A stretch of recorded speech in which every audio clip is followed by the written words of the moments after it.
Bueno, existen básicamente dos biomarcadores que nosotros utilizamos de forma regular, digamos, y debemos ya habituarnos al uso clínico, porque en realidad son dos herramientas muy útiles para dos patologías muy frecuentes de cardiología. Es así, los péptidos natriuréticos y también pues, la troponina ultrasensible, que es ahora la troponina que se utiliza para el diagnóstico de síndrome coronario sin elevación del DCT. Voy a comenzar entonces, he recopilado alguna información sobre los péptidos natriuréticos y he colocado lo más relevante, digamos, de toda la información. Los últimos días fueron hace 2 años. En esta diapositiva quiero pues demostrar lo que ustedes ya saben, que los péptidos natriuréticos en realidad son unas hormonas que se ayudan mucho al corazón a sobrellevar las situaciones de estrés, ya que tienen un alcance, digamos, en la hemodinamia, vasodilatando las arterias, las venas, incluso las arterias coronarias. También disminuyen a la baja el sistema de renina, angiotensina, aldosterona y nivel endotelina. En el riñón influye en la diuresis, en la natriuresis, y dentro del corazón, propiamente dicho, es un remodelador, antifibrótico y luciotrópico también. Y este se eleva en todos los tipos de insuficiencia cardíaca, a veces más, otras veces menos. En el caso de la insuficiencia cardíaca con fracción de eyección reducida, más, digamos, menos en aquellos pacientes que tienen insuficiencia cardíaca con fracción de eyección preservada o estenosis mitral inclusive. Entonces, según el consenso, es importante que nosotros recordemos que para poder interpretar el resultado de los péptidos natriuréticos, tengamos en mente que lo más importante es el juicio clínico. Es más importante nuestra anamnesis, nuestra probabilidad pretest de la enfermedad del enfermo, y también es importante que nosotros veamos al péptido natriurético como una variable continua. Así como nosotros vemos a la hemoglobina glicosilada en los diabéticos, a clearance de la creatinina en los pacientes con insuficiencia renal, tenemos que ver a los péptidos natriuréticos en los pacientes con falla cardíaca. También recordemos que existen variantes que nos van a infravalorar su elevación, como son aquellos pacientes con índices de masa corporal elevados, y por otro lado vamos a tener valores mucho mayores en aquellos pacientes con insuficiencia renal.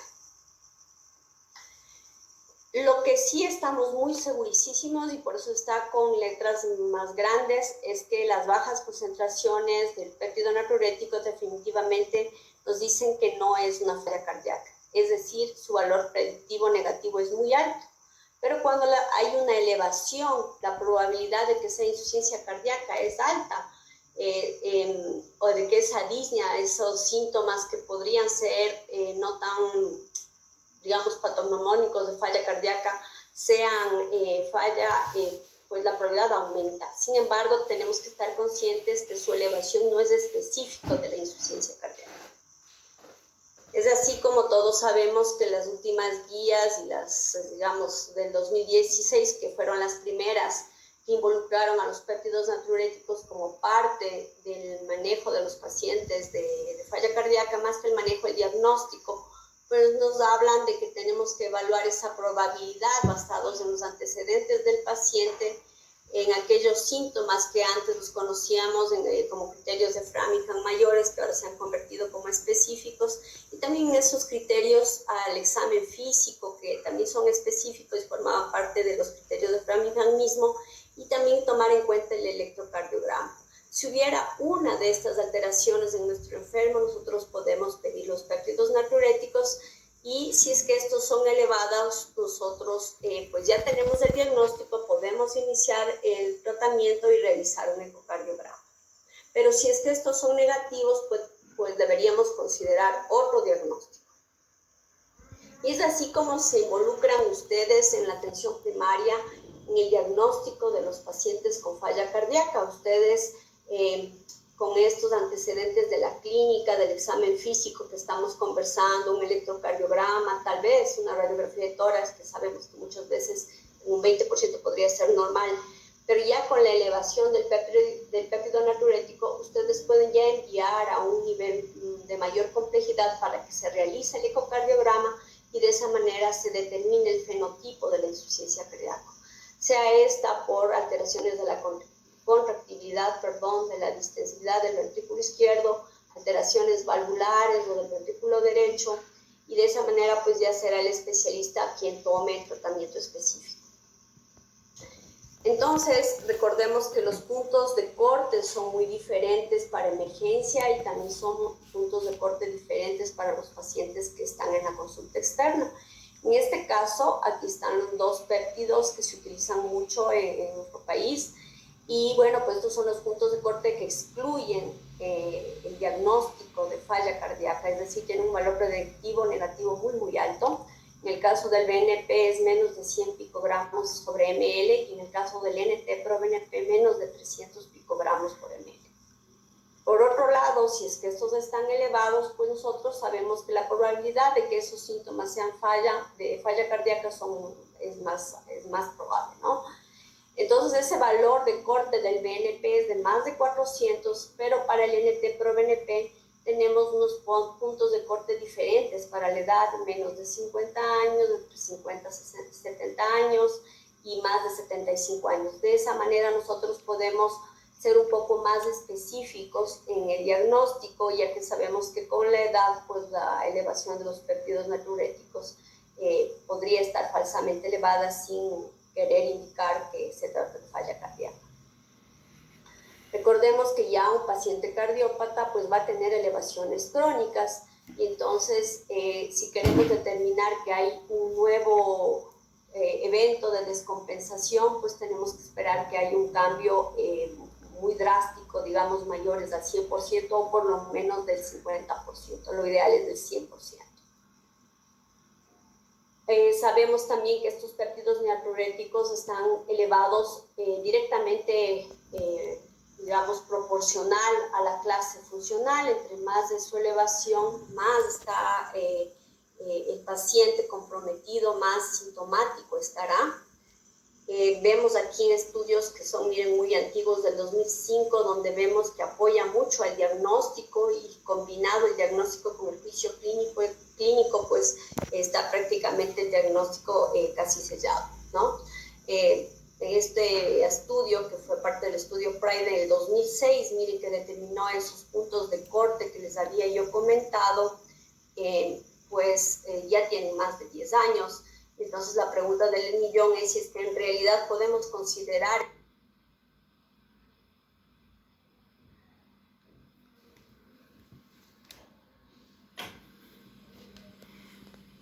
estos puntos de corte en la actualidad. Tenemos también ya descrita la insuficiencia cardíaca con fracción de eyección de rango intermedio y la preservada, y sabemos que en estos tipos de insuficiencia cardíaca se eleva un poco menos los péptidos. Por otro lado, detectamos y sabemos que la insuficiencia renal pues, ha aumentado mucho. Y claro, la fibrilación auricular es una arritmia que es muy frecuente en nuestros pacientes. Entonces, ¿será que estos péptidos natriuréticos nos pueden servir con estos mismos cortes?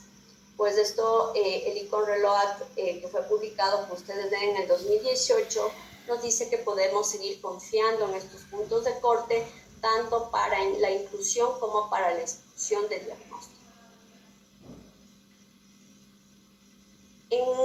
En la consulta externa también nos es muy útil el uso de los péptidos natriuréticos. Los péptidos que están validados para la consulta externa son el BNP, el NT-proBNP y el MR-ProANP, que no existe en nuestro país.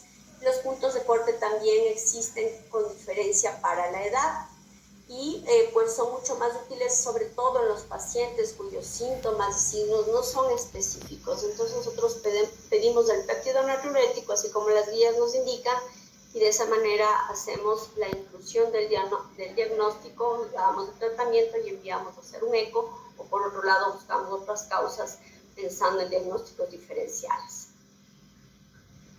¿En quién nosotros vamos a tener problemas, entre comillas, para poder dilucidar los valores de los péptidos natriuréticos? si nosotros pensamos que existen diferentes valores para poder hacer el diagnóstico, sobre todo con el NT-proBNP y con el BNP también, podemos tener pacientes que se queden en la zona gris, es decir, un paciente que tiene menos de 75 años y tenga un péptido natriurético de 1200, no llegue al 1800. Entonces, ese paciente también nos puede dar problemas para interpretar. Los pacientes con isquemia, aquellos pacientes con enfermedad pulmonar, los pacientes con falla renal, como ya habíamos comentado antes, los pacientes con insuficiencia cardíaca con fracción de eyección preservada, los pacientes con arritmias supraventriculares, sobre todo la fibrilación auricular, y claro, aquellos enfermos que ya están utilizando también el sacubitril valsartán. Entonces vamos a hablar rápidamente de cada una de estas advertencias para poder analizar de forma correcta los péptidos. Miren ustedes este consenso que fue publicado en el 2019, nos dice que existen pues estas zonas grises, como habíamos visto, sobre todo para el NT-proBNP con la edad, para el BNP tal vez un poco menos, sin embargo,